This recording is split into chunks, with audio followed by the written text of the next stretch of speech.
What's going on, guys? It's Nick here, back with another fantasy football video.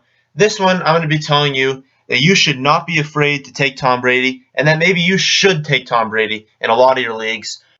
Look at his stats last year.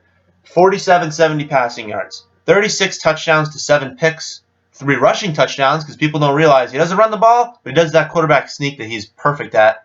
He finished second in scoring, only behind, of course, Cam Newton, who had a monster year. These are great numbers. And you think, oh, well, he's going to miss the first 4 games. Yes, he is. But, as I'm going to say later, you can stream options that you can get super late that have great matchups that are going to produce perfect numbers that when you look at their first 4 weeks and the rest of the year for Brady, it's going to add up to probably QB 2 or 3. And you're going to be getting it as QB maybe 7 and then 12. It's going to be perfect for you. Now, you look. What was missing in 2015? Dion Lewis tore his ACL in Week 7. If you're not a Patriots fan, you might not know a ton about Dion Lewis. He is a fantastic pass catcher. He is super shifty in the backfield. He's basically a Vereen, but I think quicker, with probably little lesser hands. But they line him up as wide receiver a lot. He tore his ACL Week 7, so Brady took a hit there. Edelman broke his foot in Week 9. Gronk was banged up and missed some time. Blunt broke his hip or something late in the year, so he had no run game late in the year.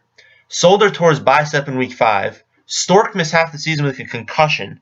His whole O-line was banged up the entire year. You had guys starting to left tackle that were centers and stuff. It was ridiculous, and he still posted a fantastic year. There is no decline from Brady. There is only incline. He gets better, it seems, every single year, and you got to think.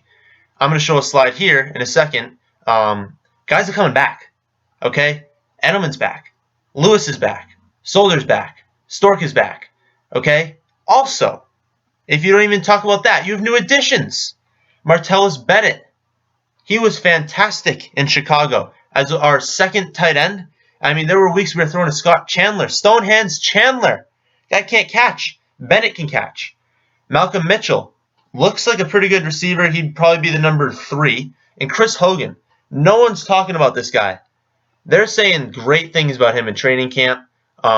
He could take those outside routes. So Edelman's going to be taking the number 2, like the slot things. He'll be switching in and out with those routes with Amendola. But Hogan could be getting the number 1 routes.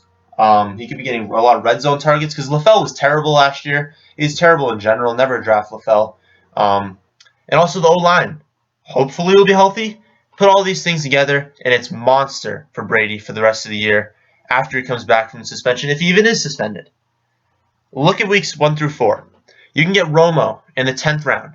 Look at his first 4 games. Giants, average defense. Redskins, not so good defense. Bears, terrible defense. 49ers, terrible defense. You can throw in Romo weeks 1 through 4, and a lot of the knock on Romo is that he's injured all the time. Well, you know what? He's probably going to start the year healthy.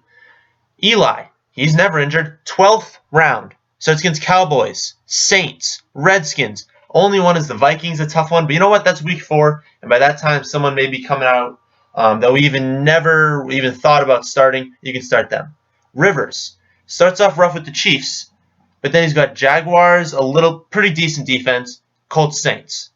But he's the 13th round. Do you know who else you're getting in the 13th round? It's no one.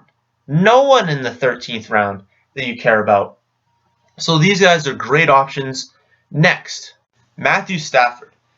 Now, before these mock drafts were starting, Stafford was really low, and everyone's now hyping him up, so he's climbed a lot in the rankings. Look at his first 4 weeks. I mean, Colts are awful. The Titans are average. Packers are average. Bears are awful. But Stafford, I think he's going to have a pretty solid year. But it was with the value we're getting him. I think he was going in the 12th, 13th. Now he's going 10th. That's a little high for me. I mean, I'd probably rather have Bortles. I really don't know, though, because I'm not too high on Bortles with their defense improving. But these are other streaming options because I think the first 3 or 4, I don't even remember how many it was, I showed you. I think it was 3. I showed you I'd rather have all of them instead of these guys. But Bortles, 11th round. Packers, Chargers, Ravens, Colts. Only one of those, the Packers, is a little bit of a tough matchup. I don't know if it's at Lambeau. If it is, that might be a little tough. I wouldn't start him there. But, I mean, Chargers, Ravens, Colts, I'd start him all those, definitely. So these two options are really if the first guys aren't there, and they will be, because those first guys that I showed you, I mean, they're going in like the 12th and 13th round. These guys are going 10, 11. So that's basically the end of the video. The main message is you can take Brady even ahead of where he's going right now and be perfectly fine with it, because you can start other players for those first 4 weeks. And if you combine those first 4 weeks without Brady, add it to the numbers that Brady's going to get after those weeks, and you're going to have an elite wide receiver, or elite wide receiver, yeah, hopefully not, an elite quarterback that you're getting way later than you should. So that is the end of the video. If you watched this far, you somewhat liked it, hit that like button, subscribe if you're new, leave a comment on what you think about Brady, and thanks for watching.